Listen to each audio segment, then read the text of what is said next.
Coach, how do you think Isaan Sharma did in his first start, and do you see him starting going forward? I think Isaan did a really good job with his first collegiate start. His performance offensively, got the team off to one of our better offensive starts of ACC play so far. His play, will be indicative. We got to evaluate some of the defensive stuff as well because we got to play both sides. We got a great offensive start, but I'm not sure we started as well as we wanted to defensively. Since you bring up the defense, you guys have given up, I think, 80 points 3 times this season. That's very unlike Virginia and unlike your defensive style. Why do you think that is? Why do you think you've struggled at times? I mean, part of it is it's definitely experience. We're playing a lot of guys that haven't been on the floor together, in a defensive system that requires some experience. I mean, right now, if we go back to Isaan starting, we started Isaan, we started Jacob Kofi, and we started Elijah Saunders. So we had 3, first-year guys to the University of Virginia defense, against Stanford. And, again, we got started off well offensively, just didn't get started as well as we wanted to defensively. You've had a few hours to kind of look at the film from both Stanford and Cal. Kind of what has stood out to you from those 2 games? Yeah, we go back to our defense. I think we have to be better defensively. I think against Cal, again, we got a really good offensive start. We had some good rhythm. One thing that interrupted our flow of the Stanford game, the Cal game, was we had some form of shot clock violation that took about 5 or 6 minutes to fix, and we kind of lost our offensive rhythm there when we got started well. But for us, we got to start really locking down defensively and really communicating well, beating screens, getting over, being more anticipatory off the ball, and having good vision off the ball. Things like that are the things that are hurting us the most. And I go back to it. A lot of it is guys that don't really have that level of experience yet for us. 1-4 in the ACC. What's it going to take to kind of turn it around here and get some wins going? Yeah, the thing about basketball, things turn around quickly. 7 days ago we were feeling one way, now we're in a different position. So this thing can turn around quickly if we do what we're supposed to do. And I think for us, in order to have success, we do have to become, a team that defends home court. We got to be a team that defends at a much higher level than we're defending right now.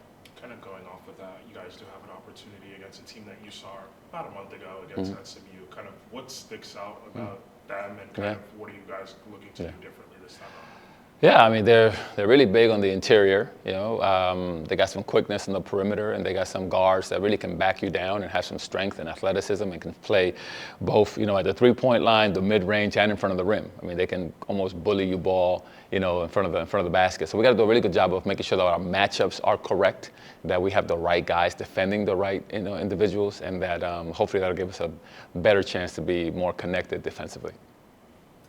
Earlier this season, you talked about there's no Reese Beekman walking through those doors. Yeah. Here's your chance to be the head coach at Virginia. Have you been frustrated at all not having that all ACC caliber point guard to lead the way? Yeah, I wouldn't use the word frustrated. My responsibility to these young men is to develop them, to make them the best version of themselves athletically and personally. Reese Beekman was not Reese Beekman. He was a first-year guy at Virginia either. He was a good player that needed some time and experience to develop. He had the luxury of having some upperclassmen in front of him that kind of mentored him and tutored him, to becoming the best player that he could be.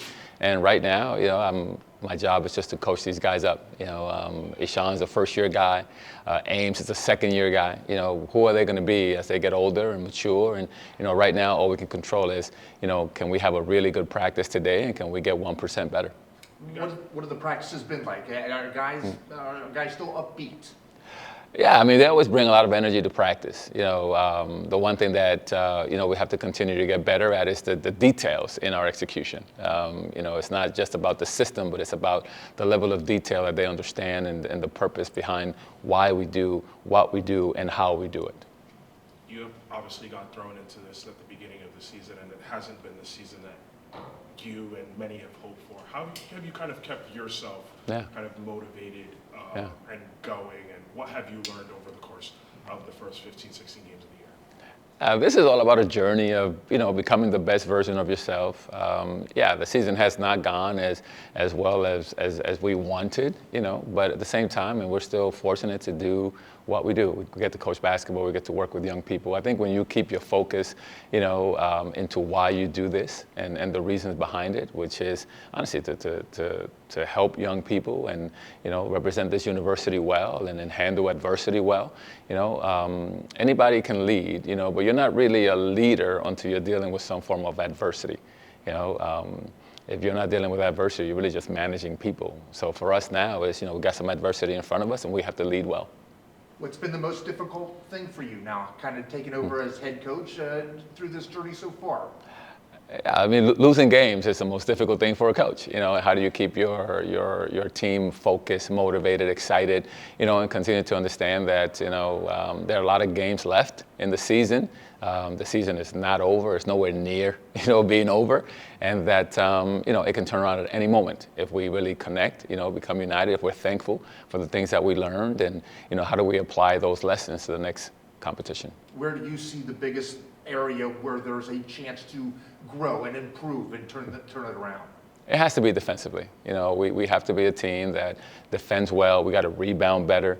We're doing a much better job of taking care of the basketball, but our effort on the glass has to really improve. We've given up way too many second chance opportunities.